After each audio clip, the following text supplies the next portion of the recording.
అస్సలాముఅలైకుం, నమస్తే kitchen queens. ఎలా ఉన్నారు అందరూ?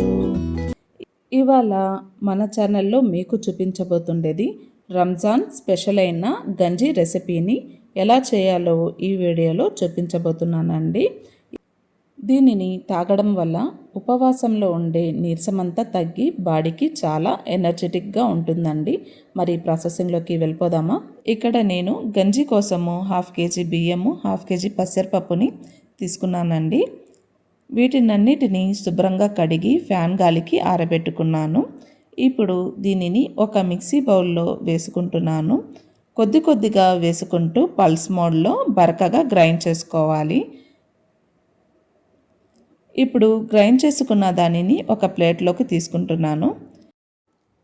ఇక్కడ చూడండి, మరీ మెత్తగా కాకుండా కొద్దిగా బరకగా పల్స్ మోడ్లో వీటిని గ్రైండ్ చేసుకున్నాను. ఇప్పుడు గంజి చేసే విధానాన్ని చూద్దాము. ముందుగా ఒక కడాయిలో కొద్దిగా ఆయిల్ని వేసుకుంటున్నాను. ఆయిల్ వేడైన తర్వాత ఇందులో కట్ చేసి పెట్టుకున్న ఒక చిన్న సైజు ఉల్లిపాయ ముక్కల్ని వేసుకుంటున్నాను. ఉల్లిపాయ ముక్కలు మరీ బ్రౌన్ కలర్లో కాకుండా కొద్దిగా మగ్గేంత వరకు వేయించుకోవాలి. ఇప్పుడు ఇందులో 1/2 టేబుల్ స్పూన్ అల్లం వెల్లుల్లి పేస్ట్ని వేసుకుంటున్నాను. అల్లం వెల్లుల్లి పేస్ట్లో ఉండే పచ్చివాసన వెళ్ళేంత వరకు దీనిని ఫ్రై చేసుకోవాలి. ఇప్పుడు కట్ చేసి పెట్టుకున్న ఒక చిన్న సైజు టమాటా ముక్కల్ని వేసుకుంటున్నాను. టమాటా ముక్కలు కొద్దిగా మగ్గేంత వరకు ఫ్రై చేసుకోవాలి. ఇప్పుడు ఇందులో కొద్దిగా పుదీనా, కొత్తిమీరని వేసుకుంటున్నాను. ఇందులో ఉండే పచ్చివాసన వెళ్ళేంత వరకు దీనిని ఫ్రై చేసుకోవాలి. ఇందులో 2 పచ్చిమిర్చిని కట్ చేసి వేసుకుంటున్నానండి.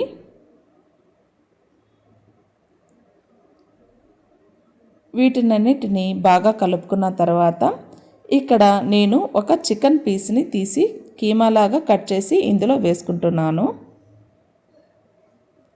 వీటినన్నిటిని బాగా కలుపుకున్న తర్వాత ఇప్పుడు ఇందులో కొద్దిగా ఉప్పుని మరియు కొద్దిగా పసుపుని వేసి ఒకసారి బాగా కలుపుకుంటున్నాను.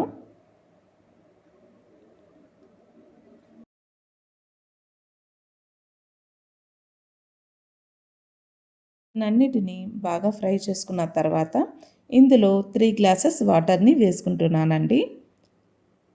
ఇక్కడ నేను గంజిని 3 మెంబర్స్కి అయ్యేలాగా చేసుకుంటున్నాను.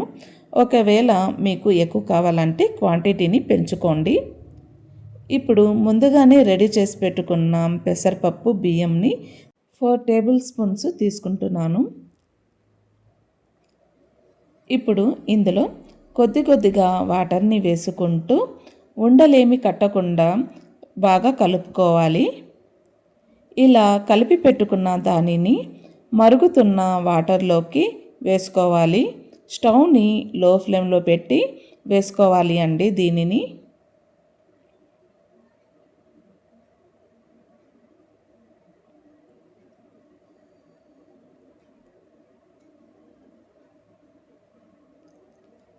స్టవ్ని లో ఫ్లేమ్లోనే పెట్టి ఇది మొత్తము దగ్గరగా అయ్యేంత వరకు ఉడికించుకోవాలి.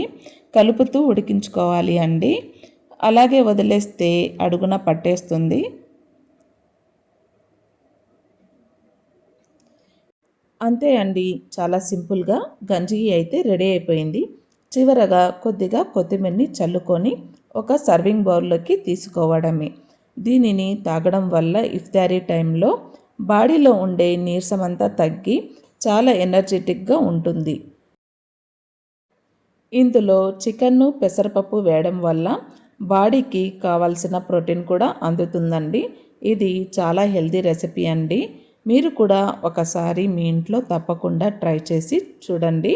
అలాగే నా వీడియో మీకు గనక నచ్చినట్లయితే ప్లీజ్ నా ఛానల్ని లైక్ చేయండి, షేర్ చేయండి, కామెంట్ చేయండి, సబ్స్క్రైబ్ చేసుకోండి.